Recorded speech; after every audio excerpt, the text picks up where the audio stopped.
Hello, this is the podcast from the international research platform SIMM, with reports and interviews from across the world on the role music can play in social and community programs.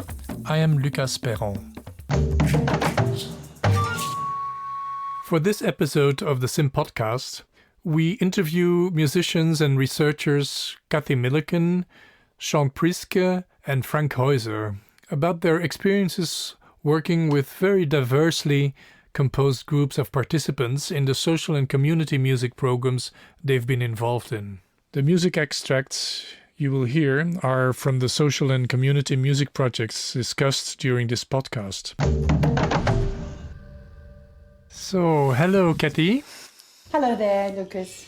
So, Kathy Milliken, I first knew you as a performer at the Ensemble Moderne and, of course, as a composer. But now we're not going to talk that much, I think, about your rich career as a performer and composer, but I would like you to discuss with you about the keen interest that you have in working in the field of participatory creation within social and community music projects.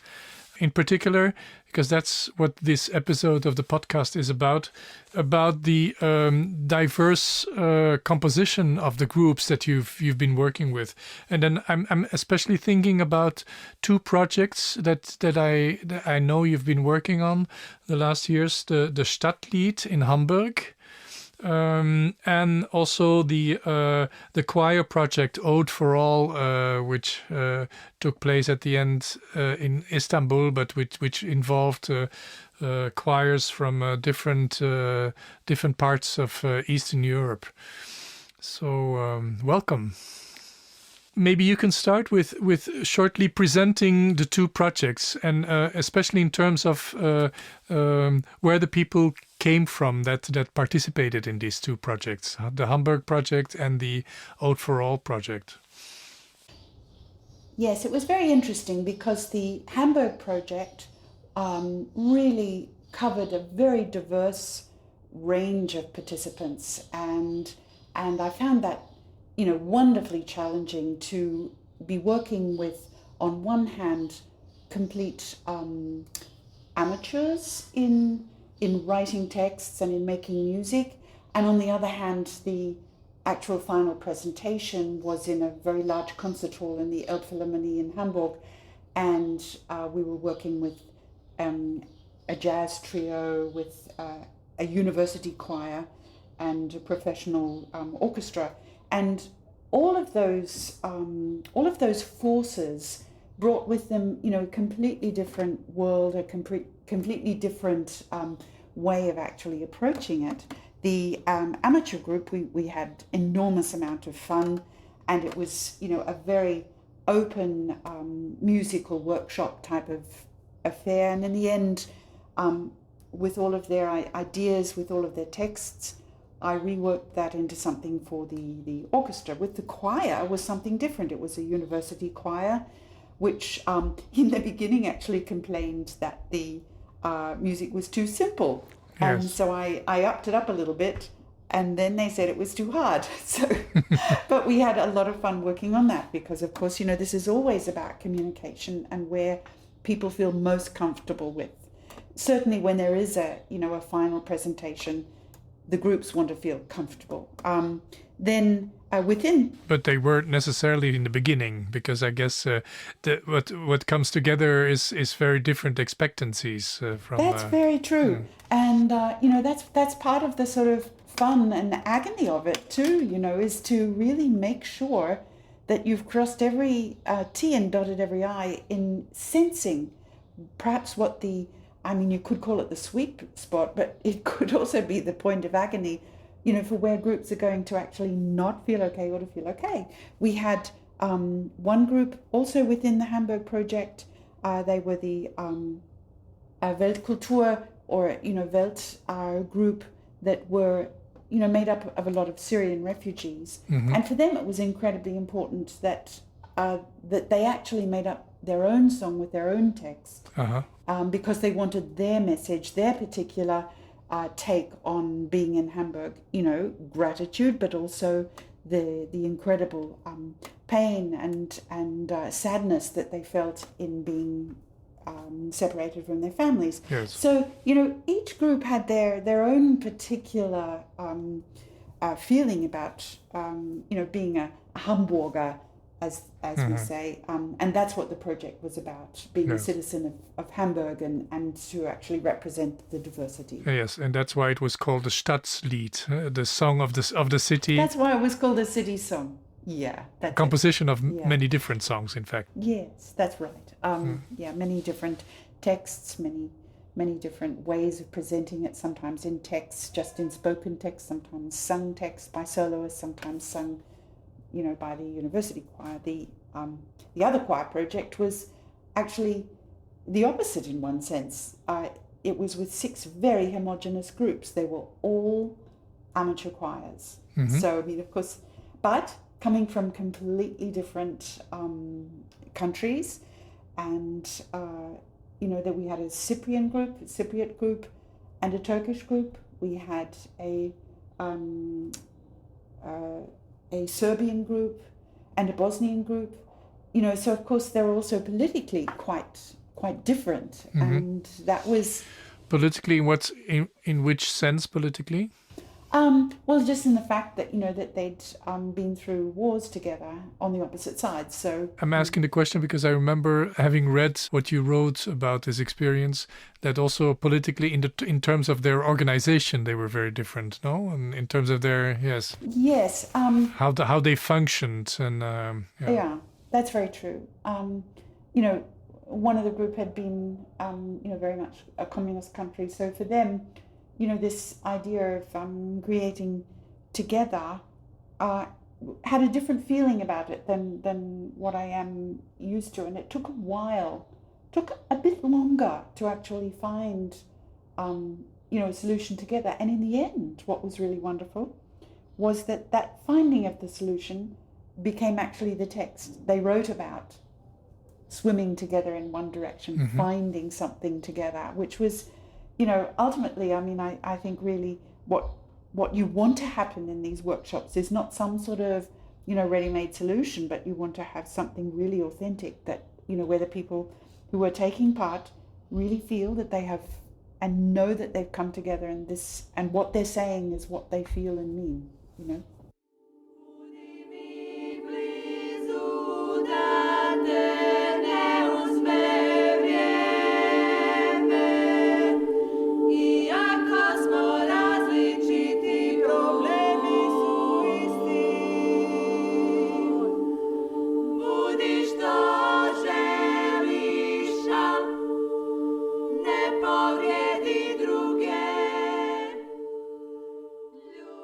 Isn't it true that we learn most from what doesn't go too easily, too well? Can you also give some examples of things that were difficult in both projects, the Hamburg project and the other, let's call it Istanbul project, or the Ode for All project? Huh? Yeah. It was called Ode for All because, maybe you say something about that, because that was the point of departure, no? The Beethoven Ninth Symphony. Yes, we had Ode to Joy as our sort of motto, and it became Ode for All. Yes. So it was everyone's ode, and of course in the Ode to Joy they talk about, it's Bruder. Well, we were all women, so we felt we had to open up the topic anyway. Yeah. So I think that it's in that area of communication. What is this about?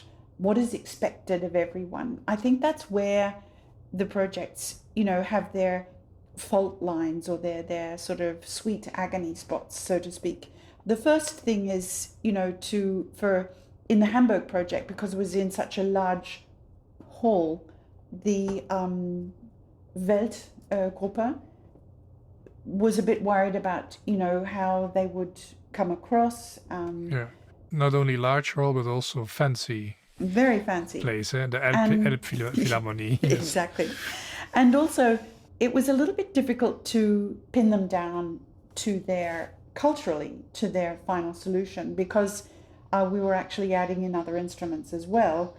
We needed them to sort of decide the form of their piece, for example, and that was very mercurial. It kept changing. So, because there was a certain sort of nervosity about how it was going to, come across, but also it's a cultural thing that, it's much more of a culture based around improvisation or ornamentation. And so, that was an interesting process, but it is all about communication. So once we'd been able to, sort of talk about how the final situation would be, everyone's sitting on stage, there are this many instruments, there are this many people on stage, there are these sounds, these songs, these texts, then your song comes here, it comes after that, and suddenly theoretically you can make it clear, but of course that moment of, oh, that's what it is for everyone really, it happens quite late, So it takes time.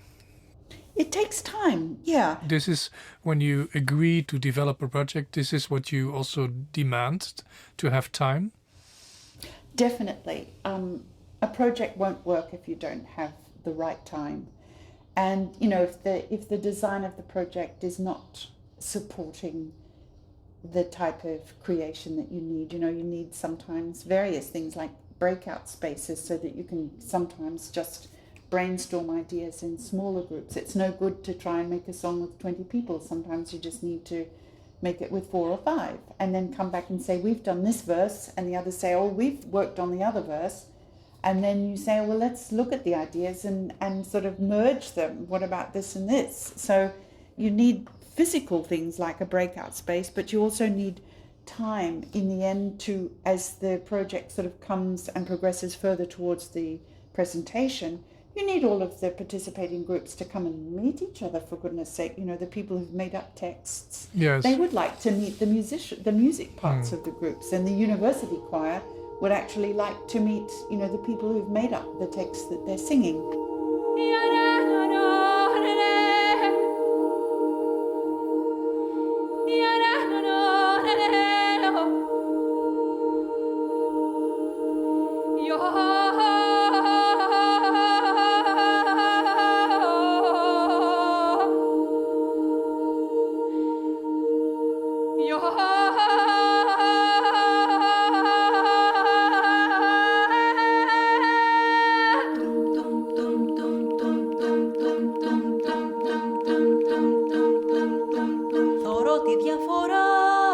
Yeah, so it also takes time to meet each other and to get to know each other a little bit, no? That's true, And also for you.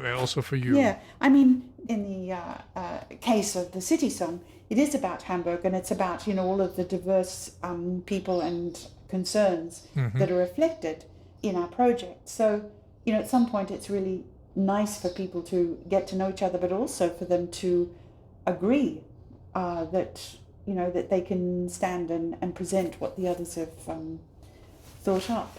I mean, it's very, as I said, it's very mercurial, and it can be a little tricky, but I believe in bringing everyone to the table and spelling out and speaking out what the concerns might be. And tricky in what sense? In terms of the result, or because you're working towards a result, towards a concert, a final result? I think, because I've got the result in hand in this particular format, there are other formats where it's even much more open, and it is then therefore a much more relaxed presentation. But in this sense, I do have the final hand over the final presentation, so I generally feel quite confident about that, simply because I've got the organisation in hand. If it's a good piece or not, I don't know. But as far as the organisation goes, but tricky in the sense that if I am sort of putting things that people have made up and created, and I'm contextualizing it, I need their okay. It's the same as if you're actually researching and you're quoting someone. You need their okay that it's all right to do so in that context. It's just the correct ethical thing to do.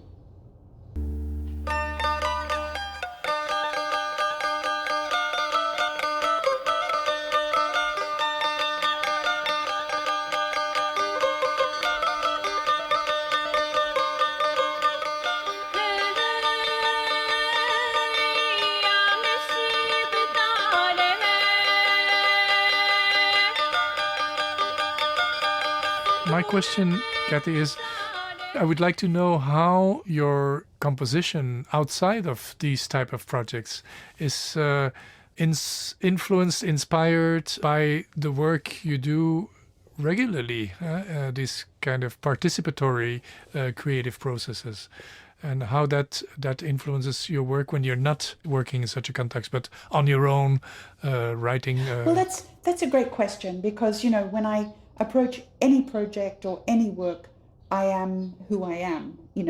I am a composer, but I am also a performer, and that's who I am. And so I bring my sensibility to every project. But having said that, what I think is really fascinating about all of these various types of projects, ranging from a project that has a very informal presentation but is highly creative and collaborative, where I've taken a huge step back. I'm not the author, basically, yeah. Mm-hmm. Then right up to a project where you're kind of the arranging then, huh? Solely, yeah. Or I'm an instigator or a facilitator. Yeah. Yes. And then on the other end of the scale, you've got, where I'm the sole author, and there's actually no participation whatsoever. But in between that, there's just so many myriads of different types of formats of projects, or different types of collaboration, or different amounts of collaboration, or different amounts of authorship. And I think each one it's very fascinating. I see it as a type of continuum, where one is continuously sort of on this slithering on this line of more or less collaboration. And I think what is really necessary is to, at all points on that line of on that continuous line, to be very aware of exactly what type of collaboration it is, so that you can be very clear about it with the people you're working with, and so that there's no sort of room for misleading or any misexpectation, and so that you create a room or a space with each format that you're involved in or working within, where the greatest amount of creativity is possible within that set of circumstances. Και προσπαθώ να καταλάβω μέσα από τα μάτια σου. Θωρώ τον εαυτό μου μέσα από τα μάτια σου. Μέσα από τα μάτια σου.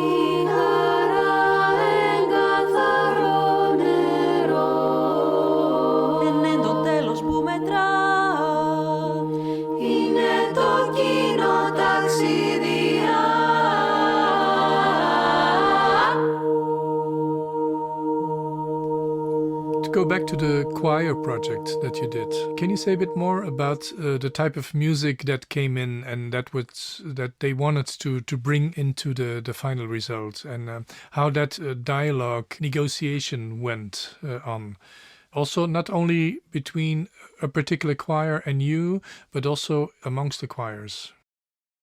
I was very aware before I started that these choirs would have different traditions of not only of song, because they're all countries that have very strong folk traditions, but also of voice production. So when I first came to the Bosnian choir in Sarajevo, they sang a song which was a folk song, but it was all in a so-called chest voice, which was just so amazing. It was a fairly small room, and I was literally physically bowled over by the sound that came. And then after that, they sang another folk song which had more of a traditional sort of Jewish tradition behind it. From that moment on, I just thought, I'm open to everything that is going to come here. Now, when I first started working with that first choir, we were, as it always is when you start, creating song and you're looking for a melody, it started to sort of move in a type of pop tradition, just because in a way that's what one is often listening to, and it's the sort of language or library that you first call on when you're creating. But very quickly they said, no, wait a minute, that's not actually who we are as a choir. Let's look further. Let's really try and find. So that was that process of that choir, that they really actually consciously wanted to dig deeper. In the other choir that I mentioned before, that sort of finding of the song couldn't come until they'd actually worked out how they felt about the creative process, how they actually were going to all participate and all give to the process. And until they'd actually sorted that out and finally let that become the song, but they were a more Western choir. So that was actually far more sort of in the Western canon of, tradition. So, each choir had its own very personal way of approaching that project. So when we all came together, what was really, really amazing for me was how these choirs it's what choirs do, of course. They sort of flock to their way of doing something. There's this sort of flocking process. And the choir where there was some in it that, it was more of an improvisatory choir, they weren't all readers.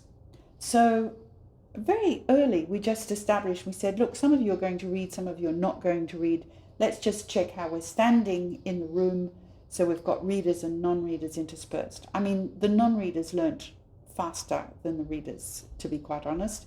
And the readers were ultimately very considerate and generous in sort of saying, oh, this is where we're going from. It's that bit where, we did that and that. And so, it was just a very collaborative, beautiful event, so that, by the end of the first day, actually we're all on the same page, and we had people volunteering to improvise that weren't improvisers, and, the improvisers, on the other hand, were sort of making a beautiful, very generous space for, everyone to feel that they could improvise in. So, it's one of the most, loveliest menschlich and human and social projects I've ever really been involved in, where these sort of fault lines that are sometimes to do with people, protecting who they are or what they do, understandably, especially if it's going towards a presentation, that's all fine, and I know about that. But this project didn't have that,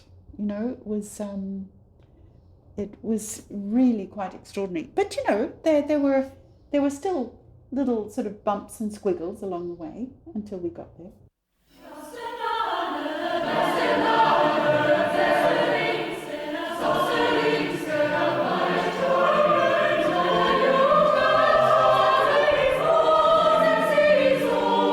Is it possible that in one of your future compositions for Ensemble Moderne or for any other ensemble, bits and pieces will come back that you picked up from one of those projects, the Hamburg and the Istanbul project? I think, the question is, how much am I sort of pulled in all of these directions? And I think that, as a person, all of the threads that you experience in life sort of do come together. I don't really think that a compartmentalization of ideas and methods is going to be truly productive or fruitful. And I think that in one sense, because I do strongly identify very much with the situation at hand, I think there's no worry about my sort of having some sort of method that I've worked out that I sort of put on everything. I think that's not the case at all. I think it is actually the very difference in diversity of projects, as I said, but their very specificity makes for a sort of way that each project is fresh and becomes for what it is itself, and on the same hand, yes, the experiences I've had definitely, build up some sort of sound in my brain that probably finds its way somewhere, I mean, it's yeah. Yes, participatory work in composition comes back a lot, also in purely musical collaborations, no? I don't know whether you as a composer like to work together with the musicians that you're writing for and develop certain compositions in a close collaboration with them and trying out things and discussing ideas, compository ideas. That's on the end of the scale where I'm the author. Yes. Definitely, I love the collaboration, and I'm always Zooming or ringing the people that I'm working with. I love to know who I'm working with, Yes. and I really think I'm very fortunate in enjoying great relationships with the people that I try and forge them as soon as I can, because I just think communication in whatever type of project you're involved in, and whatever the amount of authorship is, it is with people, and it's about sharing the joy of music and music making. That's what this is all about, It's a very nice way to end the interview.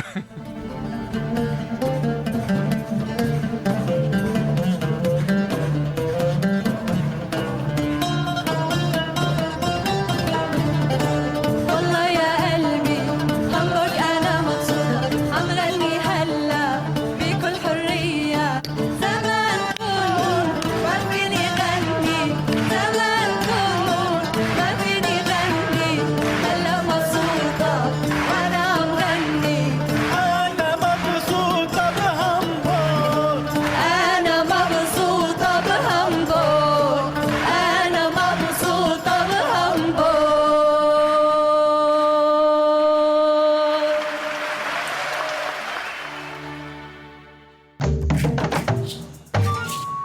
Hello, Sean.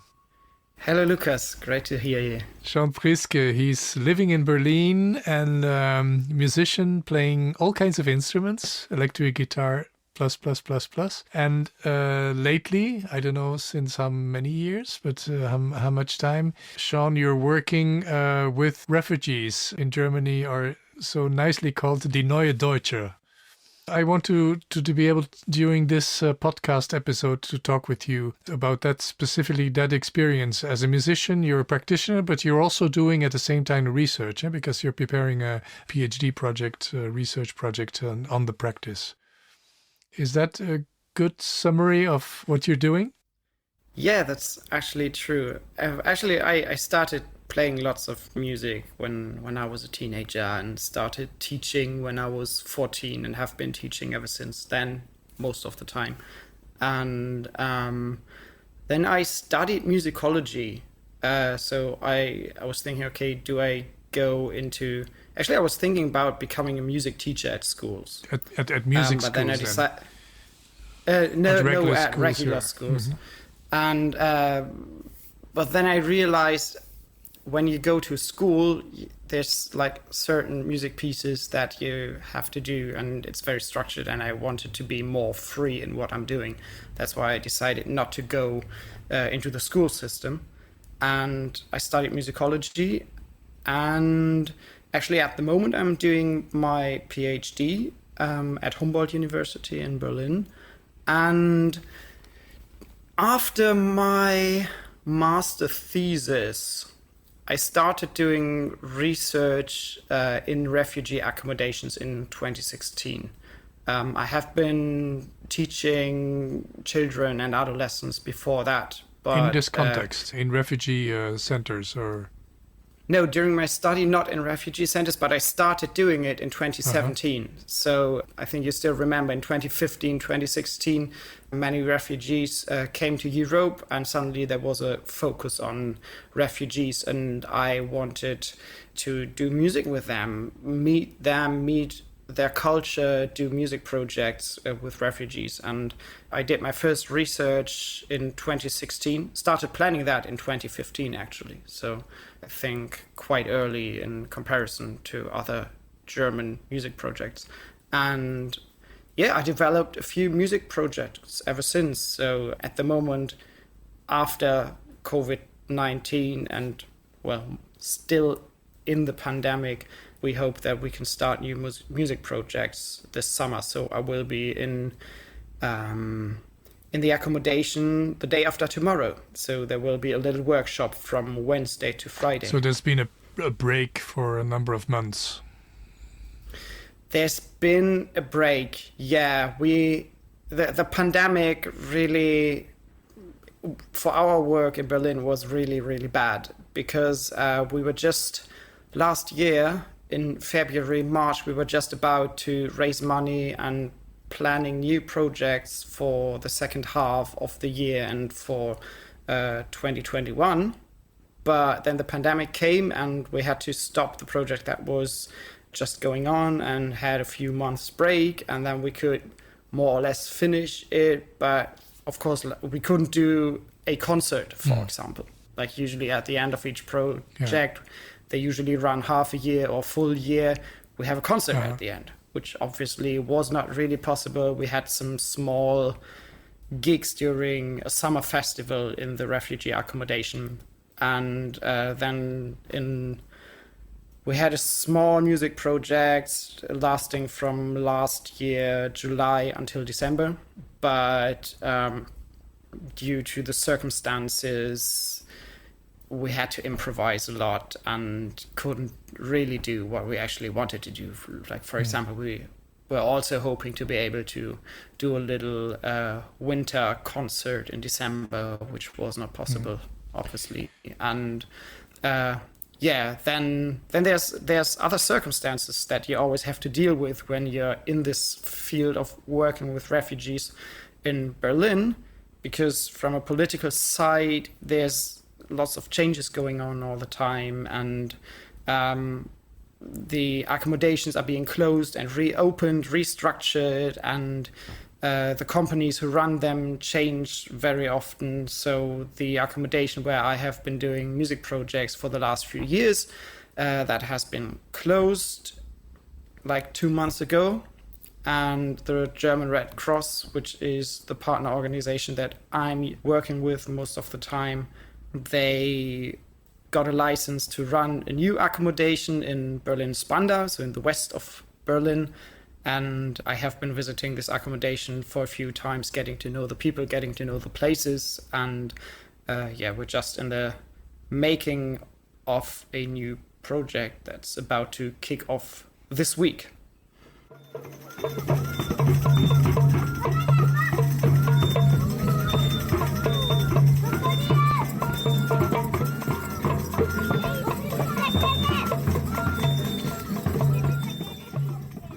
And Sean, where do the people come from that you work with, have been working with lately? From which countries do they come from, and what are their origins? Most of them come from Syria, Iraq, Afghanistan, Iran, and then there's... That's already 4 very different places. Very different places, different languages, and there's also many coming from Russia. Many people who come from Russia, they don't get refugee status in Germany. So after a while, they're being sent back to Russia. And so for me, it's not really easy to work with those people, because you can't do long-term projects with them because they're just in the accommodation for a few months. And since I'm working mostly with children and adolescents, it's mostly people from the countries that I just mentioned, even though in the accommodations there's also people from other countries, like, for example, from Eritrea. But the people who come from Eritrea usually are adults. And so I don't work with them in my music project. The groups you work with, are they mixed in the sense that they're coming from these different places, or... Yeah, I do work with mixed groups, and before I start a project in an accommodation, I go there and I talk to the people who live there. I talk to the children, what kind of music they want to play, what kind of music they like. And I also talk to the companies who run those places, like the Red Cross staff. And of course, I talk to the parents. And I tell them I'm a musician. You say, of course, but that's not necessarily evident.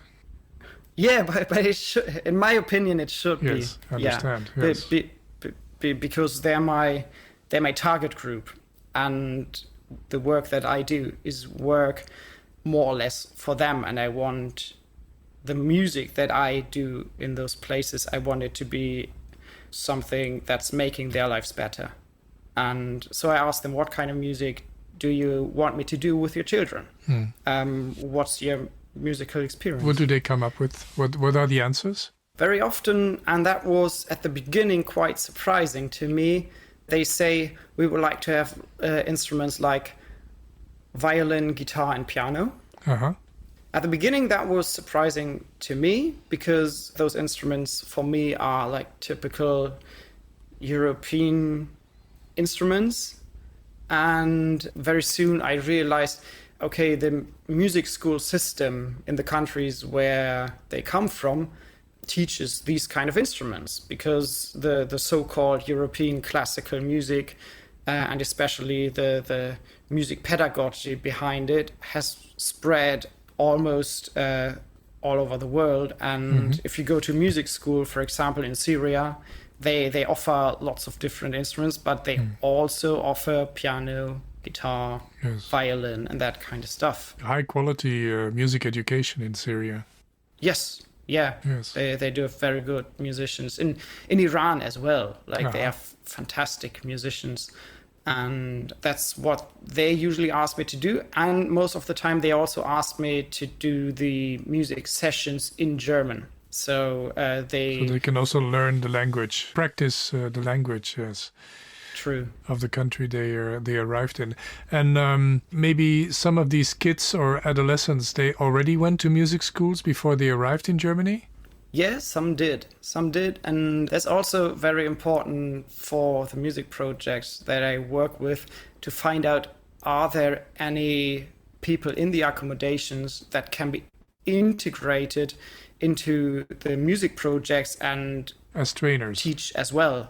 Yeah, as trainers, as assistants. And I always raise money for the projects that I do, and I always pay the people who work with the children. And that's, I think, an important thing also for the people, for the musicians who live in the accommodations, that they see, okay, I'm here as a refugee in an accommodation, but I can work here as a musician, and I can work here as a music teacher and as a music facilitator. Ram tam tam, goli goli goli goli goli goli tam tam. The topic of this episode of the SIMM-podcast is the diversity of diversely composed groups, which is often the reality in social and community music projects. Is this diversity, is that for you in the years that you're doing this work, has this been something positive or something difficult, or can you say a bit more about that? Actually, I have been, I think, quite lucky, and I did not have any bigger problems or, I don't know, struggles with music. I know of some music projects that were struggling with like different anticipations towards what is music, what kind of songs do we want to play, but that hasn't occurred in my music projects. And I try to be aware of this diversity. And for example, I always work with refugee teachers. Usually in the accommodations, we have teams of one non-refugee teacher and one refugee teacher. And they bring different kind of knowledge, they bring different kind of experiences. And the refugee teachers, they can be role models for the children in a way that I cannot be a role model, because the refugee teachers, they can stand in front of the class and say, I'm a refugee, so what? I am a teacher now in Germany. If you want it, you can make it here. There's ways to make a living here. And I think that is an important part of this diversity, to work with refugees and to have them as trainers, not only as the target group. And how does diversity translate into the type of music that you're playing or that you're teaching together with your refugee teachers? Tell us a bit more about the music itself. That is one of the most fun thing for me, because I get to know a lot of music that I did not know before. And since I told you, we're asking the people, what kind of music do you want to play? What kind of music do you want to sing?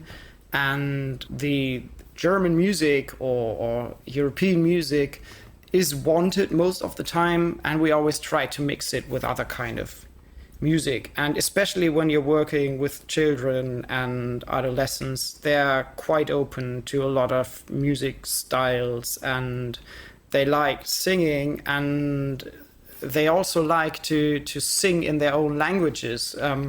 Like last year in autumn, we had a cooperation with a music label in Germany that was supposed to do a music project in Brazil, but due to the pandemic, they could not do it in Brazil. So they asked me if we could do a 1 month short project in the accommodation that I was working in anyway. And I said, yeah, let's do that, because I know these kind of kids, they're into music, they're coming to my classes. And with that music project, we tried to combine different languages in one song. And in the end, it was a song in very different languages. And of course, that's also fun for the children if they can sing in their own language, and also interesting to get to know other languages, maybe get to know the languages of the other children. And that is something that is cool, because it also encourages the children to say, okay, like I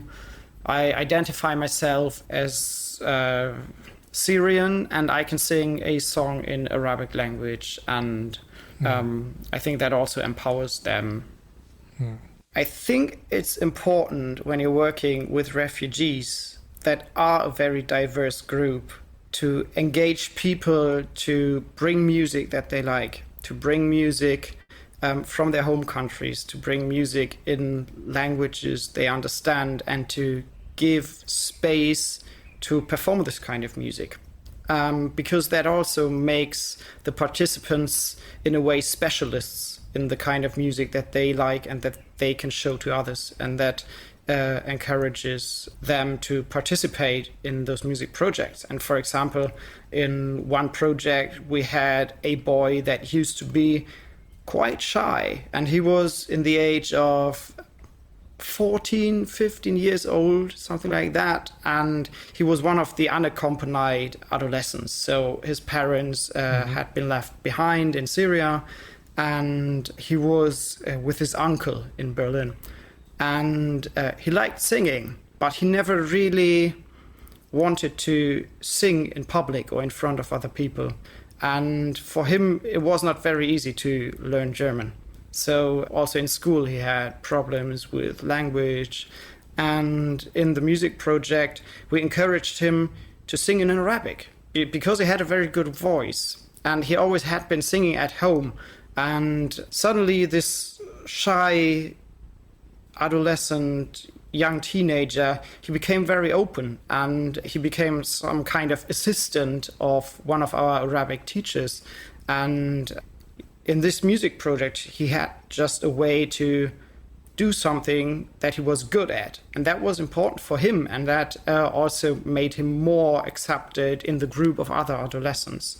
And that's only possible if you give space for the people you work with to perform music that they like and that they're good at.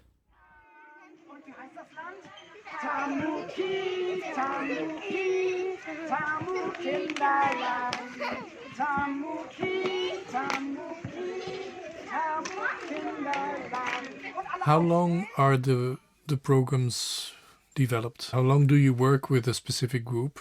Weeks, months? Months, definitely months. Like the shortest project we did, except for the autumn project we had last year that was running parallel for 1 month to what we usually do. The shortest projects are 6 months. So I always raise money for 6 months. And if it's possible. And so you really have the time to get to know the members of the group, and they get the time to know each other. And True. And I think that's also something that is important, because the life in those accommodations and also the lives that those people have been going through, they are very unstable a lot of the time. There's lots of like, just imagine you have to leave your country, then you have the long journey to Berlin. There's lots of appointments you have to make in Berlin. There's different places where you live. And we try to give a certain kind of stability. And stability in this case means be there every week at the same time for a longer period of time. How much time per week? In the last project, we were there one afternoon every Friday, and we had 3 groups, each group 1 hour. And the instruments? Do they have instruments that they can work on outside of the lessons? We do have some instruments. Luckily, we have some instruments from donations, and there's also a stock of instruments that the association that I work for, Miteinander durch Musik, has. And luckily, a few years ago, we also got some instruments from Music Fund, which was great. And these are the kind of instruments that we work with. And the older children, or children that seem trustworthy enough, they are allowed to practice. And I also... To take the instruments at home. Yeah, and we're talking to the parents a lot because, sometimes the instruments get a little bit damaged, but the damage by now has not been that big. So it always means just a little scratch on the guitar or whatever. And we also encourage the parents to buy instruments if the children are really into it. And then I'm trying to find playable but not too expensive instruments with them, used instruments. And the families and the children, they like it if they have their own instrument at home. Thank you very much, Sean. So, hello, Frank.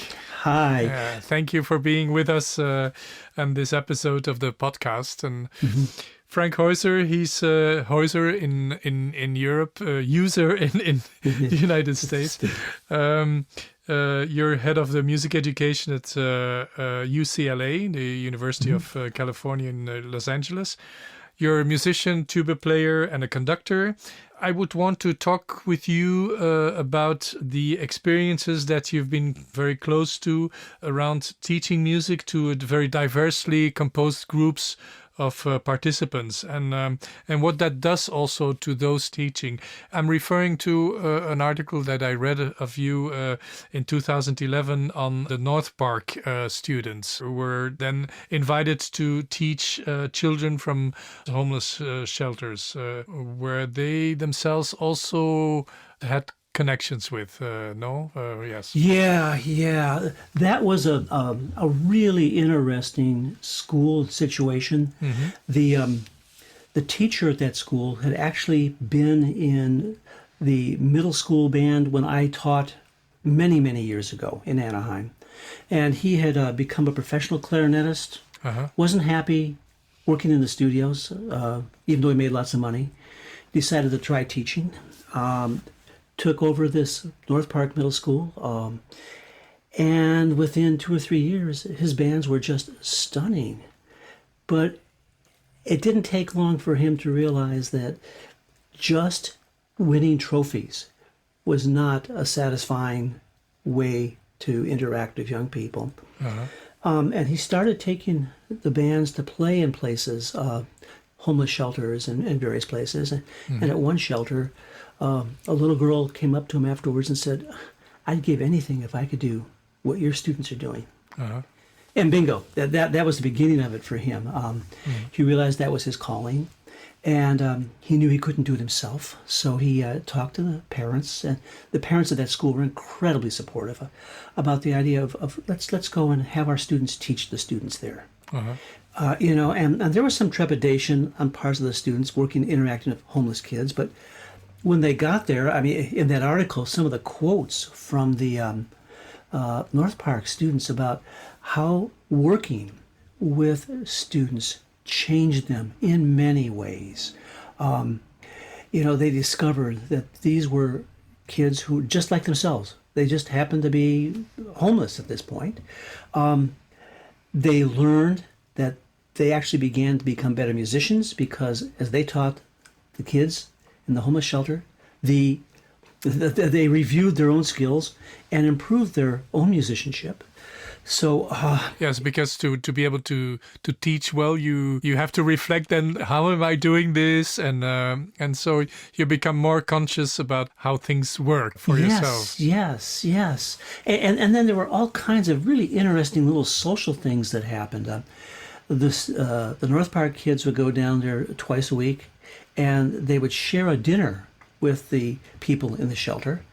And there was one evening they went down there, and whoever was supposed to bring the dinner that night didn't. And there were these two young ladies. When I say, they're 13, 14 years old, very resourceful. They said, well, let's see what we can do. And they went in the freezer. They discovered hot dogs, buns, various vegetables, and they got them all. And these young people cooked them themselves. You know, and I mean, I had watched both of them teach. I have video of both of them teaching, and they are so good at keeping the young people they work with focused. I mean, that blew me away. And then a year later, one of those young ladies had come here with her mother when she was 1 year old. And anyway, the mother was deported, and the girl had to be deported also. And fortunately, the music teacher, Ron, kept in touch with her and found a way to get her into a private school south of the border. And because when she first went there, she was really depressed. What am I going to do? And she could have gone the wrong way. Anyway, she is finishing law school today. And her intention is to work with the underprivileged. I mean, you hear stories like that come out of these situations, and you know there's hope for us, you know. So anyway, those are the kind of things I saw. That particular teacher retired early, and he's now created a program in an orphanage in Mexico, and he's basically rescuing street kids, you know. And they have an orchestra. They teach guitar. I mean, it's really quite wonderful to see how his entire life has changed because he's able to help other people change. I mean, and so to me, that's, and then the other thing that's happened a lot, when he was active, I would always take our future teachers from UCLA down to North Park to spend a day. And not a one of my kids ever came back from there unchanged. You know, I'm sorry to interrupt. Can you describe a bit, for us, North Park doesn't mean much. So what kind of setting is that? Okay. North Park Middle School. Los Angeles is a huge city, but there's suburbs surrounding it. And North Park is in Pico Rivera. It is it's a lower middle class community. At this point in time, it's mostly Hispanic, but it has always amazed me when I go to that community, the diversity of types of people who are living there. I actually served on the dissertation committee from one woman who lives there, and his kid was in the North Park music program, and she was finishing dissertation education at UC Irvine, University of California, Irvine. I served on her committee, and there are a number of parents like that. You hear about Pico Rivera in the news in a negative way quite a bit, but it's like any other community. You get into it, you discover how many wonderful people there are, and how many people are really trying to make the community work. The North Park Middle School music program that Ron Wakefield taught in, when he got there had been a single teacher there for about 30 years, and in those 30 years the kids had never played a concert. The guy was just, it's one of the music teachers we fear about. Ron, within 2 years, had really an award-winning program, and that attests to the power of a really good teacher in a school. And it's a real testament to Ron that he was able to change the vision of what a music program can be within a community.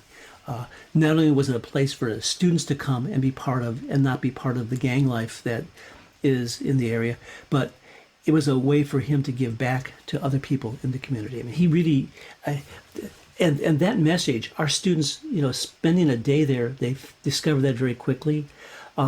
A number of them would go back on their own to see what he did. Getting to the homeless shelter at the time they went, it was difficult for our students because of academic obligations at UCLA, but several of them found a way to go.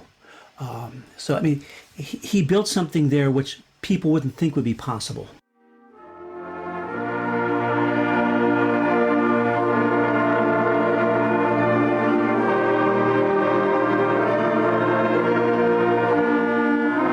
But then to make something happen, to build up something in so contexts that you at first don't really know well, it takes time, no?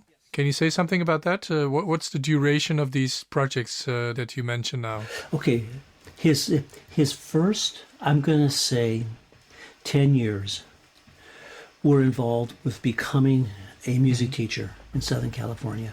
And that usually means being a competitive structure. You win at parades, you earn superior ratings at festivals. And so he did that. And, it took about 10 years. And then the homeless thing, once you realize that just winning parades, just earning superior ratings was not enough, that he needed to do something to really help the students expand their vision of what it's like to be human in the world. It took about 2 years to really get this thing going. It was a year of planning.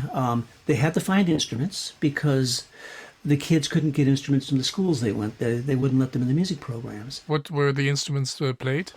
Trumpet, clarinet, trombone. Wind. Winds pretty much. Yeah. Some percussion, and but within those 2 years, the parents came up with a way to transport the North Park students to the homeless shelter. They found a way about every 3 weeks to bring the young musicians from the homeless shelter to North Park on a Friday evening for a joint community rehearsal with the North Park kids, and the parents cooked a dinner for everybody. They began to make this work for the whole community. And the participants in this project, did they change a lot, or were they staying within that music program for a while? They stayed within that music program. It's interesting. We have followed a number of them over the years. Some went on, like that young lady who, from his own school, who is now finishing up a law degree. There are very positive things from having participated in that. And it's not just the participation in that program, it's also the interaction with a teacher who really cares. Ron had a few frustrations with students who went the wrong way, but he also had a lot of, students who they didn't necessarily continue on in music, but they went on to community college and then to college and got degrees. So, and it was all part of that, realizing that you are another human being who can be successful. Yes, not necessarily as doing music as a profession, or yes. Right. But just in the world, you've received something, and I think the person who took over that program was one of his former students, who is continuing that work, so it's been neat to see all that.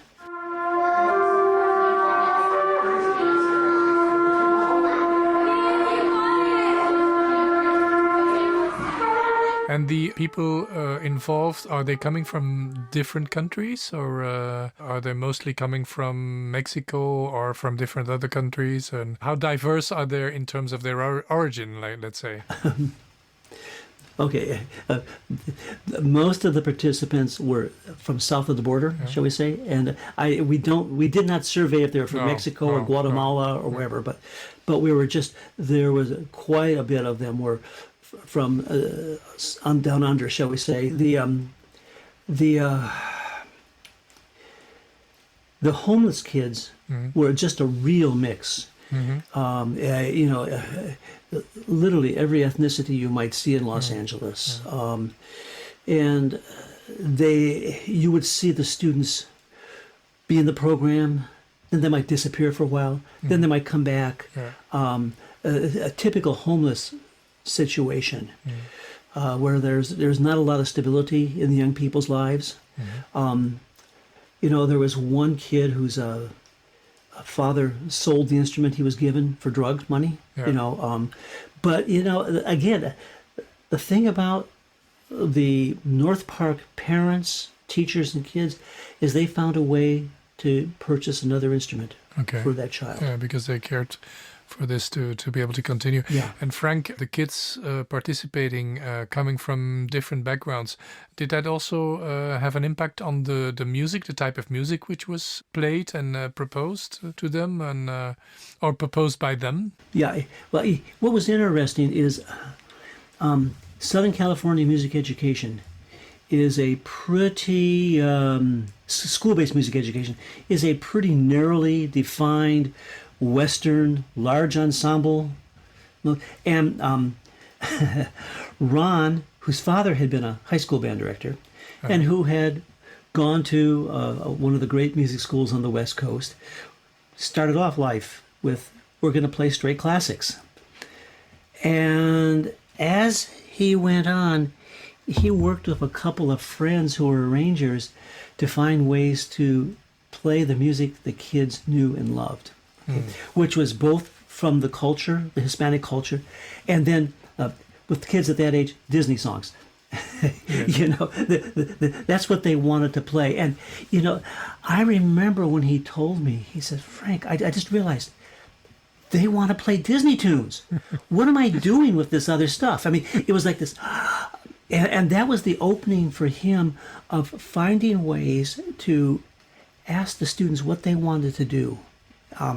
Again, although within the Western band conception. And, what's been interesting to me is Ron didn't want to teach some instruments. He didn't feel like the school could afford double reed instruments. So he didn't, I'm not going to do that. He didn't feel like he knew how to teach the French horn.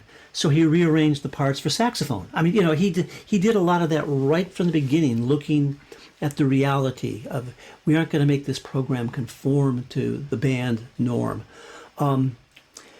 When he retired and started working in an orphanage, he changed from the band world to the string world. And he had always been afraid of that. He says, I don't know enough about string instruments to do it. And he's doing a great job. The kids play ensemble music. They play both some classical and they play some of the mariachi tunes that they arrange for it. And then he has a number of kids playing guitar. And he had started that at North Park also. His last 4 or 5 years there, he added a guitar program. Yeah, I mean, so brass and guitar. Yeah, and he realized that he couldn't just... And actually, I believe he did add a string program there, as I think back, it was still basically... It was based on the Western model that he knew and was raised in. But he was trying to find ways to reach that community, and he knew mariachi violin was going to be an essential instrument in that community. He knew guitar was well loved, and so he embraced trying other things. And to me, that's the kind of flexibility I want to see in the graduates that we have in our program. In the short text accompanying the episode online, you can find links to more information on the work of the musicians and researchers we interviewed. SIMM is the initiative of scholars and practitioners from 7 different countries and 4 different continents who felt the growing need to find ways to bring together people interested in developing research on the possible role music can play in social and community music programs. Sound engineer and co-editor of this episode of the SIMM-podcast is musician Mariusz Radwanski. Please visit our website at simm-platform.eu.